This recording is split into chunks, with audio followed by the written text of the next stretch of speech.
Let your ear stay. And coming out of Pontiac, Michigan, this article was written today on December 4th, and it was written by Corey Williams and Ed White. And basically, bond was set at a combined $1 million for both parents of the Michigan school shootings, and the suspects entered their pleas. And I will tell you what their plea is in one moment. First, let me bring you up to date that Judge Julie Nicholson assigned bond of $500,000 apiece to each of the parents and required GPS monitoring if they pay to be released, agreeing with prosecutors that they pose a flight risk. And that's because they ran the night of the shooting and did not turn themselves in. Or, let me back up here, did not get caught until late Friday night, right? So the defense attorneys for the Crumbleys still argued Saturday that they never intended to flee and had made plans to meet their lawyers early that morning. So one of the attorneys, Shannon Smith, accused the prosecutors of cherry picking. Picking out facts and trying to make the family look bad, basically, to release publicly, including that accusations that their teenage son had unrestricted access to the handgun prosecutors say his father purchased for him days before the shooting. Now that gun is basically, I believe it's a 9 millimeter, and I believe it's like a assault rifle or something like that. But anyway, quote, our clients are just as devastated as everyone else, Smith goes on to say, adding that the gun was locked, end quote. She didn't provide more details during this Saturday's hearing. And I'm going to go ahead and let you guys in a moment hear the audio of the actual arraignment. December 14th at 1:15 and a preliminary examination on December 22nd at 9:40. For counts, your case will also be scheduled for a probable cause conference on December 14th at 1:15 and a preliminary examination on December 22nd at 9:45 a.m. At this point, I'm going to address bond. First, I'd like to hear from pretrial services. Thank you, Your Honor. Jeffrey Record for pretrial services. Ms. Gardner declined to speak with pretrial services and request to speak with their attorney. As a result, no references were contacted and little background information is available. She's 43 years old and married. Her listed address with the jail is 112 East Street in Oxford, Michigan. She does not have any. She does have a prior criminal history. She is not currently on probation or parole. She does not have a history of failing to appear. She does not have a prior documented history of violence. The charges against the defendant are severe, and those charges issued by the court, and along with the co-defendant, failed to turn themselves into authorities. While every defendant is afforded the presumption of innocence, the purpose of bail is to ensure appearance and the safety of the community. Defendants in this matter had agreed through their attorney to turn themselves in to the court once charges were issued on 12/3 of 21. However, instead they fled. Based on the defendant's attempt to flee prosecution, pretrial services has concerns for appearance and the safety of the public. It is our recommendation that a release on recognizance bail is not appropriate in this case. In order to further mitigate concerns for appearance and public safety, if the defendant makes release, the following conditions are respectfully recommended.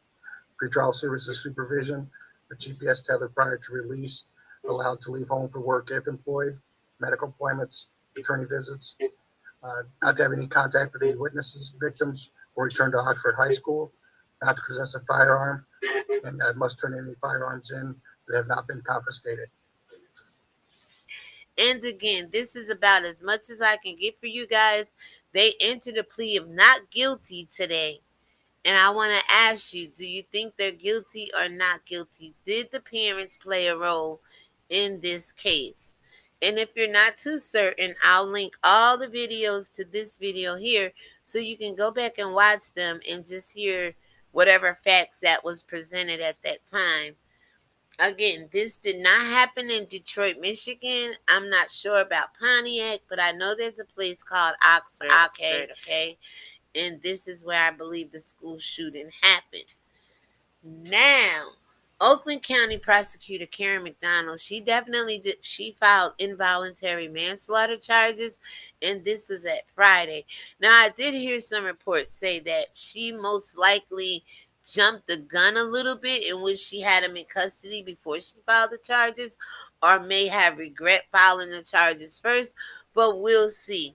A lot of people was behind her decision to file the charges, and a lot of people, especially parents, feel that those parents, James and Jennifer Crumbly, the parents of Ethan Crumbly, who did this horrific act, is definitely guilty. Parents of a teenager accused of killing 4 people in a Michigan high school shooting were taken into custody early this morning after a manhunt. According to Detroit police, James and Jennifer Crumbly were found hiding inside a commercial building after being charged with 4 counts of involuntary manslaughter. NBC's Shaquille Brewster has the latest. After an hours-long manhunt that ended overnight, we saw Jennifer and James Crumbly, the parents of that 15-year-old suspected Michigan school shooter, appear in court for their arraignment for the first. Who is going to speak on behalf of the prosecutor's office? Your Honor. Go ahead. Your Honor, I'm sure you've read the swear to you. Pursuant to MCR 6.106, bond should be set with the considerations of the likelihood of conviction first. Here, the likelihood of conviction is strong. Your Honor, we know from the facts and that were presented at the swear to that the Crumblys, Mr. Crumbly, purchased this weapon for his son, and that on the 27th, the Mrs. Crumbly went to the shooting range with her son, posted on social media saying that it was a Mother-Son Day and that she bought a weapon for her, a gun for her baby for Christmas. It's also clear from the facts that he had total access to this weapon and that it was for him. Second, on the 29th, both defendants were aware that he was searching ammunition on his phone at school. Instead of reacting to that as a concerned parent and worried about safety, Mrs. Crumbly texted, "LOL, I'm not mad, just next time don't get caught."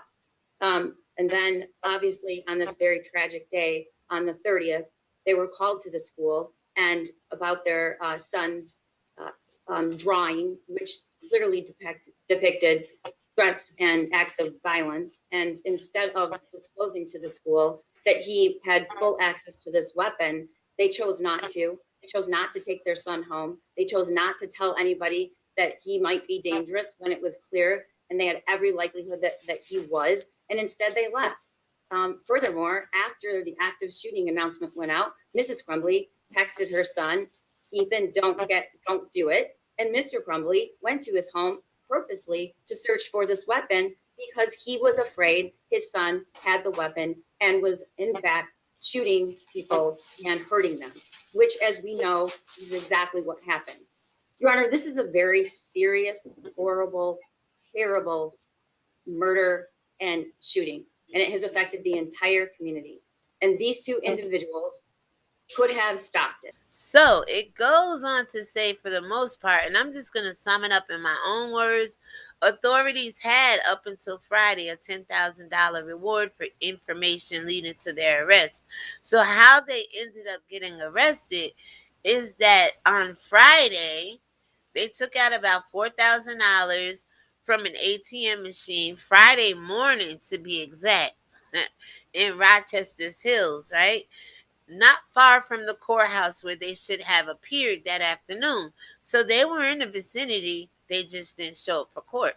And this is why I believe the judge is making them a flight risk and want to put the monitor on them if they make the $500,000 bail. And that I'm not too sure of at this point. They may seem to have money, but I'm not certain. They would have to come up with, I believe, $50,000 as a down payment for their bail, right? So it goes on to say how they got caught, y'all. There was a Detroit business owner who spotted the car downtown in a parking lot, And I want to say it says their parking lot or the Crumblies in a parking lot late Friday. And this was reported by Undersheriff Michael McCabe, who I may have spoke to on the phone today, y'all. I called the county sheriff's office. Yes, I did. I wanted to know myself personally as a inquisitive person who have been covering the story if they were actually in custody, and I was told yes by the sheriff. So it could very well have been Michael McCabe. I'm not sure if it was Michael J. Brochard, who is over all of the investigation and did the press release that I'll have linked to this video. But definitely, they spoke to me live on phone, gave me permission. I told them I was on the website. They gave me more information about when the arraignment may be posted, but it's out.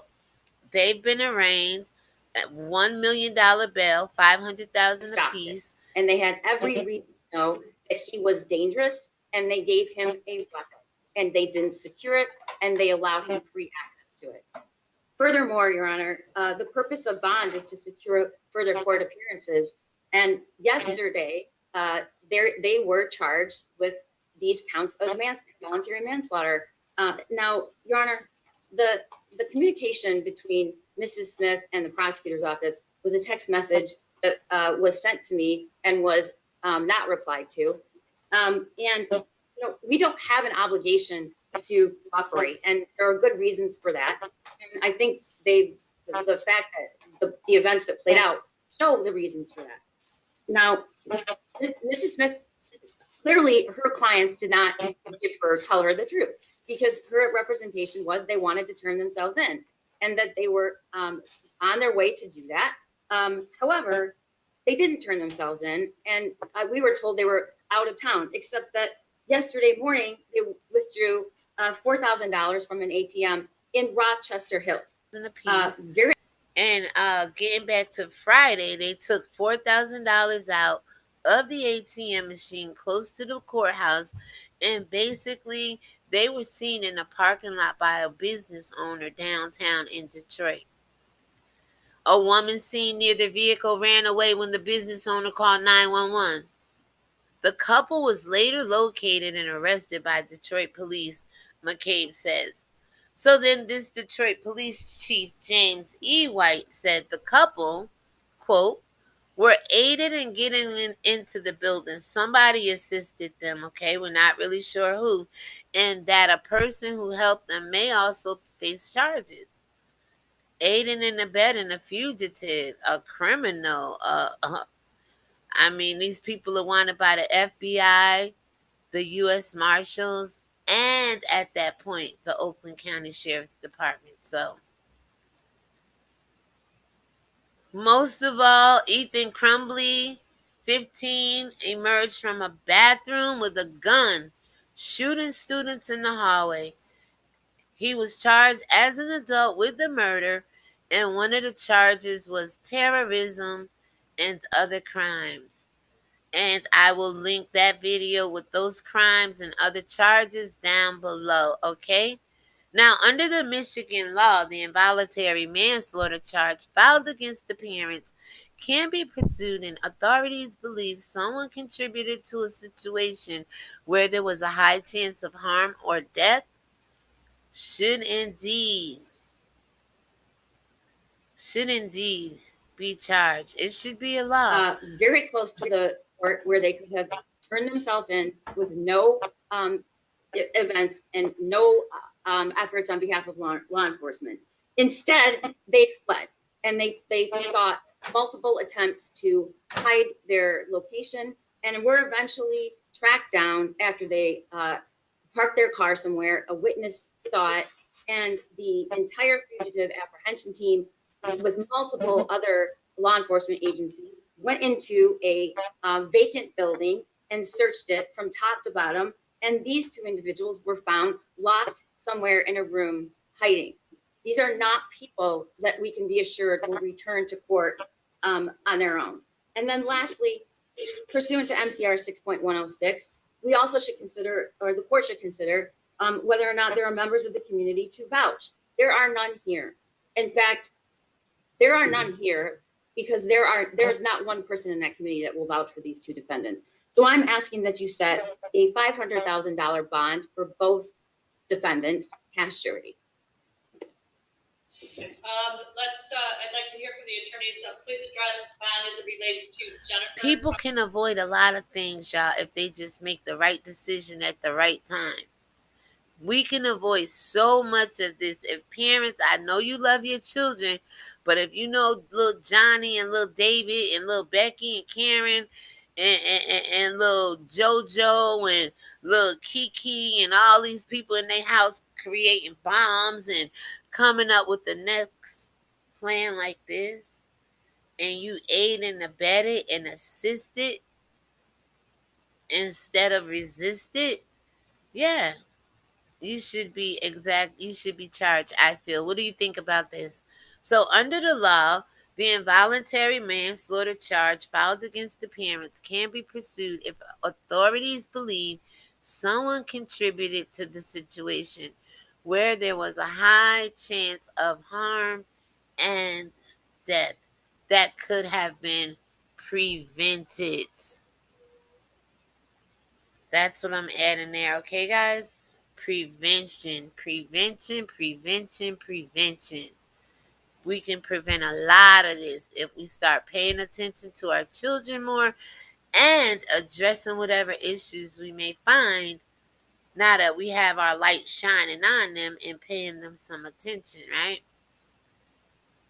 Parents in the U.S. are rarely charged in school shootings involving their children, but in this situation, there's enough evidence from dad buying the gun on Black Friday with his 15-year-old son present to mom texting and tweeting and going back and forth with him talking about don't do it.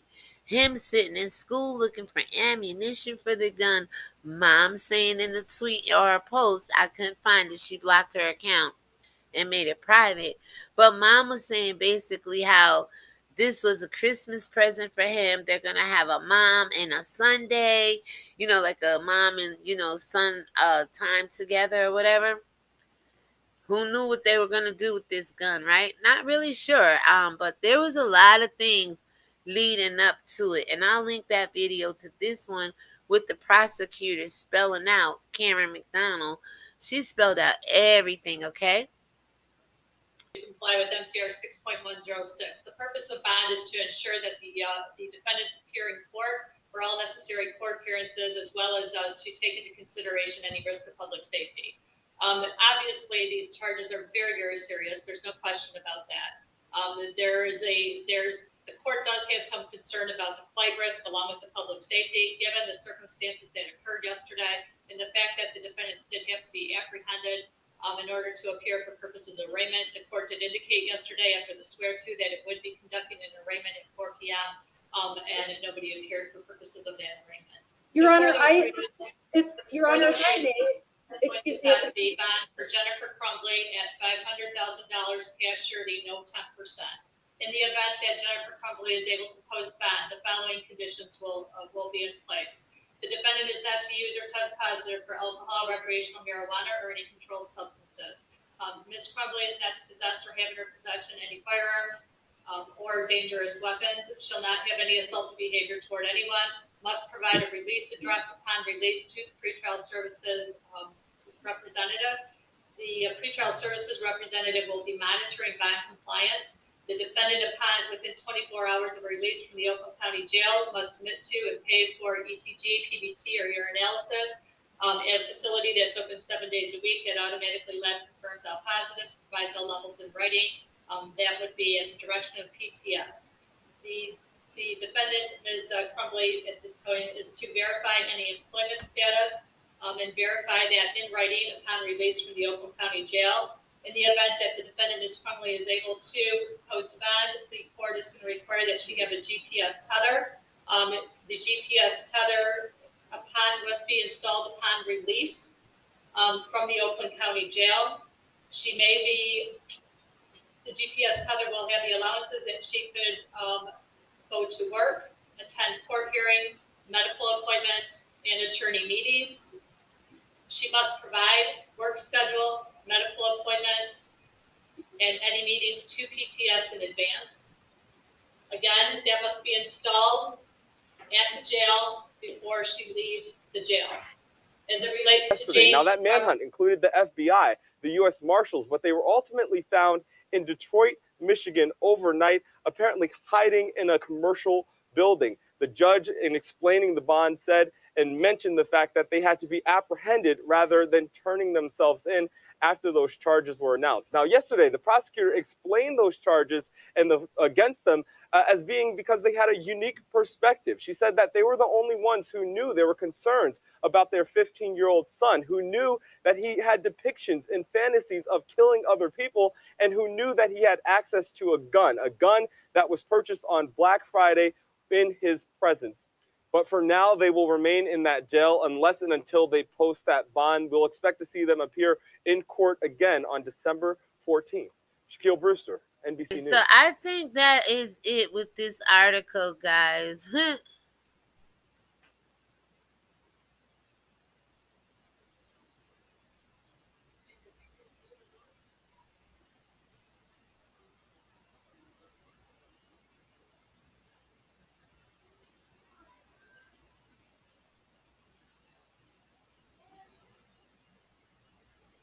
As it relates to James Robert Crumbley, the court is setting a $500,000 cash surety no 10% bond. The defendant is not to use or test positive for alcohol, recreational marijuana, or any controlled substances.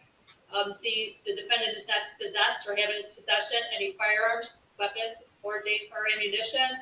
The defendant is not to have assault behavior toward anyone. The defendant must provide a release address.